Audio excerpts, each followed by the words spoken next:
بسم اللہ الرحمن الرحیم۔ السلام علیکم۔ پروگرام کرمنل مائنڈ کے ساتھ میں ہوں عرفان مصطفیٰ صحرائی۔ ناظرین، کسی بھی معاشرے میں پنپتی برائیوں کا سدباب کرنا ہر فرد کی ذمہ داری ہوا کرتی ہے، اور پھر ایسی برائی جس میں نہ صرف انفرادی یا خاندانی بلکہ معاشرتی زندگی اور آنے والی نسلوں کو تباہ کرنے کی طاقت موجود ہو، اس کی نشاندہی اور اس کی روک تھام کے لیے اقدامات کرنا تمام طبقات کی اولین ترجیح ہونا چاہیے۔ قانون نافذ کرنے والے اداروں کی طرف سے جاری کردہ ایک حالیہ رپورٹ میں پاکستان میں منشیات کے بڑھتے ہوئے بحران پر روشنی ڈالی گئی ہے، جس میں تشویشناک اعداد و شمار سامنے آئے ہیں۔ اداروں کے حکام کے مطابق 1.5 کروڑ پاکستانی منشیات کی لت میں مبتلا ہے۔ حیران کن رپورٹ کے مطابق اس وقت 30 لاکھ طلبہ نشے کی لت سے لڑ رہے ہیں۔ ممنوع اشیاء کی آسانی سے دستیابی نے اس بحران میں اہم کردار ادا کیا ہے۔ رپورٹ میں زیادہ تفتیش کی بات یہ ہے کہ قانون نافذ کرنے والے اداروں کے بعض ایسے اہلکاروں کے منشیات کے کاروبار میں ملوث ہونے پر بھی روشنی ڈالی گئی۔ رپورٹ میں بتایا گیا ہے کہ منشیات کی سمگلنگ میں ملوث ہونے پر گزشتہ 5 برسوں میں تقریباً 400 پولیس اہلکاروں اور نارکوٹکس کنٹرول کے اہلکاروں کو برطرف کیا گیا ہے۔ یہ ایک سنگین صورتحال ہے، اور اس سنگین صورتحال پر یوں تو زہر قاتل بہت سے نشے مارکیٹ میں عام ہیں، جس میں 25 قسم کی خطرناک ادویات اور 80 سے زائد نشہ آور گولیاں، کیپسول اور الکوہل والے مشروبات گردش میں ہیں، مگر ان میں سے آئس کا نشہ انتہائی سنگین نوعیت رکھتا ہے۔ آج ہم آئس کے نشے پر بات کریں گے۔ پاکستان میں آئس یا کرسٹل کے لیے نشے کی عادی افراد میں مسلسل اضافہ ہو رہا ہے۔ یہ ایک ایسا نشہ ہے جس کا عادی اپنے قریبی لوگوں کے لیے خطرناک ثابت ہو سکتا ہے۔ ناظرین، یہ نشہ ذہن کو ایسی خیالی دنیا میں جکڑ لیتا ہے جس سے نہ صرف نکلنا مشکل ہوتا ہے بلکہ ذہن میں پیدا ہونے والے خیالات کی حقیقت سمجھنا بھی مشکل ہو جاتی ہے۔ آئس کے نشے کا عادی انسان حد سے زیادہ شکی ہو جاتا ہے، اور اگر 2 افراد آپس میں بات کر رہے ہوں گے تو یہ سمجھے گا کہ یہ میرے بارے میں بات کر رہے ہیں، یہاں یہ میرے خلاف کوئی پلاننگ تیار کر رہے ہیں۔ مطلب خود ہی خیال آنا اور اسے حقیقت تسلیم بھی کر لینا۔ بیرون ہیروئن اور دیگر دوسرے نشے تو انسان پر غنودگی طاری کرتے ہیں، جبکہ آئس کا نشہ ضرورت سے زیادہ ہوشیاری اور حواس کو بیدار کر دیتا ہے۔ یہ ذہن پر ایسے اثر انداز ہوتا ہے جس سے کوئی وجود نہ رکھنے والی چیزیں بھی نظر آنے لگتی ہیں۔ آئس کا نشہ اس حد تک خطرناک ہے کہ انسان خود کو بھی مارنا چاہتا ہے اور دوسروں کو بھی۔ کچھ عرصہ قبل کے راشی ایک شخص کی خبر نے سب کو آبدیدہ کر دیا تھا، جو کہ اس آئس کے نشے کا عادی تھا۔ اس نے اپنی بیوی، اپنے 4 بچوں اور اپنے والد کو جان سے مار دیا تھا۔ آئس کا نشہ کرنے والے عادی شخص کی حقیقت سوچ بالکل ختم ہو جاتی ہے۔ اب سوال یہ ہے کہ یہ نشہ لگتا کیسے ہے؟ ناظرین، منشیات کے استعمال کی 3 بنیادی وجوہات بیان کی جاتی ہیں، جن میں ذہنی دباؤ سر فہرست ہے۔ یہ دباؤ امتحان کا بھی ہو سکتا ہے، کسی کے ساتھ مقابلے کا رجحان بھی ہو سکتا ہے، اور دوسری وجہ شخصیت کا عدم توازن ہے، اور تیسری خاص طور پر جو وجہ ہے وہ دوستوں کا دباؤ ہے۔ یعنی 4 دوست اگر منشیات استعمال کرتے ہیں تو 5واں دوست دباؤ میں آ کر اس کا استعمال شروع کر دیتا ہے۔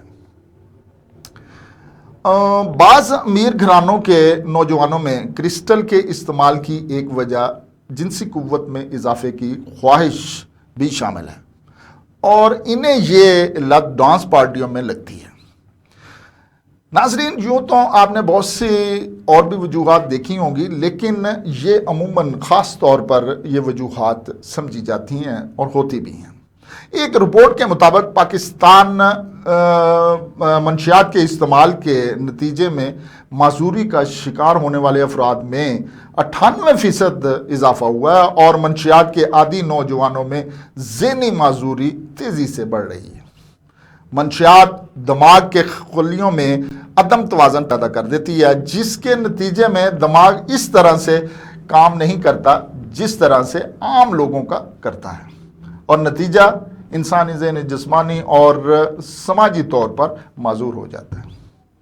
پولیس کے مطابق کرسٹل کی فروخت روایتی انداز میں نہیں بلکہ سوشل میڈیا کے ذریعے کی جاتی ہے۔ اب منشیات فروش جو ہیں وہ واٹس ایپ، فیس بک یا سوشل میڈیا کی اس طرح کی جو دیگر ایپس ہیں انہیں استعمال کر رہے ہیں، یہ جدت کی طرف جاتے ہیں اور اس طرح سے یہ ان کو جو ہے وہ اپنے جو گاہک ہیں ان کو پھنساتے ہیں۔ یہ لوگ واٹس ایپ پر ایک میسج کر دیتے ہیں، اگر یہ پیغام 100 لوگوں تک بھی گیا ہے تو ان میں 10 سے 15 ایسے نوجوان مل جائیں گے جو ان کے شکنجے میں پھنس جائیں گے۔ منشیات کا عادی بنانے کے لیے یہ گاہکوں کو ان کے گھر تک پہنچایا جاتا ہے۔ کچھ ایسے گروپ ہیں جو ٹیکسی سروس استعمال کرتے ہیں، ان میں لڑکیاں اور لڑکے دونوں ہی شامل ہیں، اور یہ گھروں میں جا کر ڈرگز پہنچاتے ہیں، یعنی گویا کہ جیسے کسی شاپنگ مال سے آپ کی ڈیلیوری ہو رہی ہو۔ ایسے گروپ شہر کے پوش علاقوں میں سرگرم ہیں، کیونکہ وہاں کے نوجوانوں کے لیے 4-5 ہزار روپے کا انتظام کرنا کوئی مشکل بات نہیں۔ علاقے میں کہاں کہاں منشیات فروخت ہو رہی ہیں، علاقہ پولیس اور دیگر ادارے اس سے باخبر ہوتے ہیں، لیکن جدید منشیات فروشوں تک رسائی پولیس کے لیے ایک بہت بڑا چیلنج بن چکا ہے۔ پہلے یہ معلوم ہوتا تھا کہ فلاں مکان سے منشیات فروخت کی جا رہی ہے، لیکن اب پتہ نہیں لگتا جب سوشل میڈیا پر فروخت ہوگی تو پولیس کے پاس اس کو روکنے کے وسائل جو ہیں وہ محدود ہوں گے۔ اسی وجہ سے مشکل پیش آئے گی کہ ہم اس تک رسائی کیسے کریں۔ پوش علاقوں میں جو پارٹیاں ہو رہی ہیں ان میں بھی نوجوانوں کو ڈرگز دی جاتی ہے۔ یہ ایریاز ایسے ہیں جن کا پتہ نہیں ہوتا، ایک پارٹی ایک دن اگر کسی گھر میں ہو رہی ہے تو ہو سکتا ہے کہ دوسرے دن روز وہ کسی اور دوسرے گھر میں ہو رہی ہو۔ اس ماحول میں جو ہے وہ پولیس بھی جو کارروائی کرنے میں مشکل پیش آتی ہے۔ آج کل جو خاص طور پہ اور ایک مسئلہ پڑنا ہوا ہے وہ یہ ہے کہ ہمارے اسٹوڈنٹس جو ہیں وہ اس لت میں پڑ رہے ہیں۔ کراچی میں منشیات کے استعمال کی صورتحال کی سنگینی کے پیش نظر حکومت سندھ ایک پالیسی تشکیل دے رہی ہے جس کے تحت نوجوانوں کے جماعت میں داخلے کے لیے خون کے نمونے حاصل کیے جائیں گے۔ یہ ایک اچھی کاوش ہے۔ گزشتہ چند برسوں سے ایک موضوع تواتر کے ساتھ پرنٹ اور الیکٹرانک میڈیا پر زیر بحث ہے کہ تعلیمی اداروں میں نشہ آور اشیاء کے استعمال میں خطرناک حد تک اضافہ دیکھنے میں آ رہا ہے۔ اعداد و شمار تشویشناک صورتحال کو ظاہر کر رہے ہیں، لیکن کیا کیجئے، ہمارے ازلی بے پرواہی کا اور جو ہر مسئلے کو حل کرنے میں آڑے آ جاتی ہے۔ ذمہ دار ان شدید تشویشناک کا اظہار بھی کرتے ہیں، مسئلے کے حل کی یقین دہانی بھی کرواتے ہیں، اور بات ختم۔ شاید ہمیں صورتحال کی نزاکت کا اندازہ ہی نہیں۔ ملک کے مایہ ناز تعلیمی اداروں میں زیر تعلیم طلبہ اپنے اساتذہ کے ساتھ مل کر نشہ آور اشیاء کا استعمال کر رہے ہیں۔ وہاں ڈرگز استعمال کرنے کو برا نہیں سمجھا جاتا، بلکہ اگر آپ منع کریں تو آپ کو دکیانوسی سمجھا جائے گا۔ اکثر نشے کے عادی بچے صرف اس لیے شکار ہوتے ہیں کیونکہ باقی دوست ایسا کر رہے ہوں۔ یہاں تک کہ نشہ تقسیم کرنے والے مافیا تعلیمی اداروں میں نشہ بیچنے کے لیے اسی اداروں کے بچوں کا استعمال کرتے ہیں۔ نشے کے عادی نوجوانوں میں لڑکیوں کی تعداد مسلسل بڑھ رہی ہے، جو ایک انتہائی تشویشناک رجحان ہے۔ صرف چند مایہ ناز تعلیم ادارے ہیں جہاں نشہ اور اشیاء کی روک تھام کی گئی ہے، اور اس سے بڑے دکھ کی بات کیا ہوگی کہ وہ ادارے جنہیں ہماری نئی نسل کو تعلیم کے زیور سے آراستہ کرنا تھا، وہ نشے کی دلدل میں دھکیل رہے ہیں۔ جو شرم یا جھجک بچوں میں ہو سکتی تھی، اس حادثہ ان کے سامنے نشہ کرنے کی وجہ سے ختم کر دیتے ہیں۔ نشہ آور اشیاء کا نئی نسل میں بڑھتا ہوا استعمال مالی لحاظ سے بہتر طبقے میں زیادہ ہے۔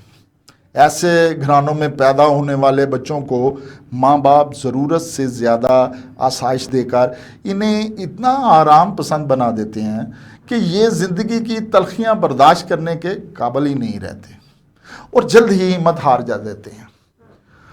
خود کو نشے میں گم کر کے اس مشکل سے فرار حاصل کر لیتے ہیں۔ اس کے علاوہ نشہ کرنا ان کے سرکل میں نیو کول تصور کیا جاتا ہے۔ پیسے کی فراوانی، والدین کی قربت اور نگرانی سے محروم یہ بچے نہ صرف خود نشے کا استعمال کرتے ہیں بلکہ دوسروں کو فخر سے اس کی ترغیب بھی دیتے ہیں، کیونکہ یہ بچے اپنے والدین کو بھی کسی نہ کسی قسم کا نشہ کرتے دیکھتے ہیں۔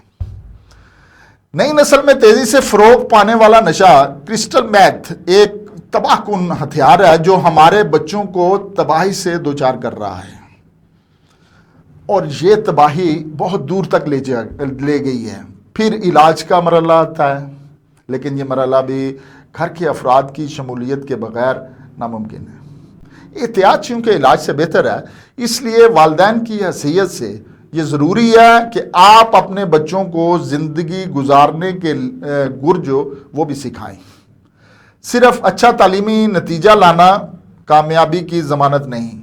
بچہ جس عمر میں بھی ہو، اسے کوئی ذمہ داری دیں تاکہ وہ اس کی اہمیت کو سمجھے اور اس کا عادی بنے۔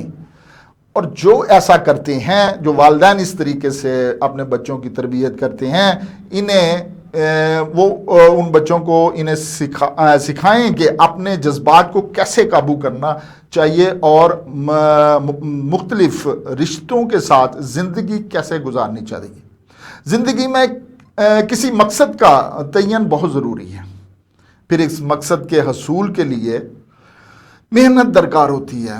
وہ بچے جو اپنی زندگی میں روزانہ اپنے اندر مثبت تبدیلی کے لیے محنت کرتے ہیں، وہ کبھی نشہ اور اشیاء کا رخ نہیں کرتے۔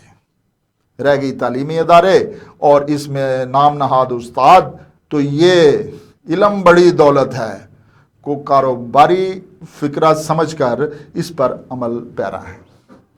جب ایک انسان کے لیے کوئی برائی ہی نہ رہے تو آپ اسے روکنے پر آمادہ نہیں کر سکتے۔ اس لیے یہاں والدین کو ہی نظر رکھنا ہوگی، جبکہ عموماً والدین دنیا کے وہ آخری فرد ہوتے ہیں جنہیں یہ بات پتہ چلتی ہے کہ بچے نشے کا شکار ہو چکے ہیں۔ یہ بات ہمیشہ یاد رکھیں کہ نشے کا عادی انسان نشے کے بغیر شدید جسمانی تکلیف کا شکار ہوتا ہے، جس کا ہم تصور بھی نہیں کر سکتے۔ اس لیے ان سے نفرت کی بجائے ہمیشہ عزت اور ہمدردی سے پیش آئیں۔ علاج کے بعد ایک بھرپور زندگی گزارنا ناممکن نہیں، لیکن محنت طلب ضرور ہے۔ ہماری کوشش اور دعا ہے کہ کاش اہل اقتدار اور اداروں کے اہلکاروں کو اپنی مفادات سے اور اوپر سوچ کر عام آدمی اور نئی نسل کے حقیقی مسائل کو حل کرنے کا تھوڑا سا وقت مل جائے، ورنہ ہمارے ہاں ہر مسئلے پر لاپرواہی، سستی اور ہٹ درمی دکھائی جاتی ہے، اور نتیجہ سنگین نقصان کی صورت میں من حیث القوم بھگتنا پڑتا ہے۔ اور آخر میں سورۃ آل عمران کی آیت کا ترجمہ پیش کر رہا ہوں۔ آپ کہہ دیجئے، اے اللہ، اے تمام جہاں کے مالک، تو جسے چاہے بادشاہی دے اور جس سے چاہے سلطنت چھین لے، اور تو جسے چاہے عزت دے اور جسے چاہے ذلت دے۔ تیرے ہی ہاتھ میں سب بھلائیاں ہیں، بے شک تو ہر چیز پر قادر ہے۔ اس کے ساتھ ہی اپنے میزبان عرفان مصطفیٰ صحرائی کو اجازت دیجیے۔ اللہ ہم سب کا حامد و ناصر۔